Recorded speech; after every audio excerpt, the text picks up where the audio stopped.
Gawin mo ang gayumang ito para tatawagan ka niya o pakamamahalin ka kahit magkalayo man kayo sa isa't isa o magkalapit. Gawin mo ang gayumang ito sa hangin. Bago ka matulog at pagising mo sa umaga, ito ang iyong gagawin.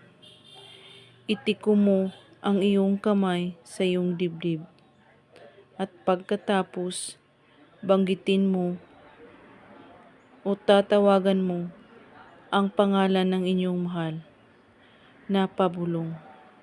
Sabihin mo, pangalan at apelyido. Pakamamahalin mo ako at tatawagan mo ako lagi kahit saan ka man magpunta. 3 beses mo ito ulit-ulitin. At pagkatapos, ibuka mo ang iyong kamay sa iyong dibdib.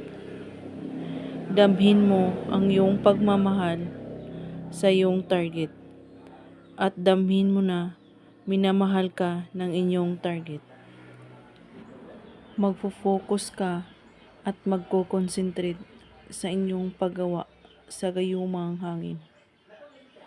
At pagising mo sa umaga, gayon din ang iyong gagawin at bago ka matulog. At kung may katanungan po kayo ay magko-comment lang po sa baba. Maraming salamat sa panonood. May God bless us all.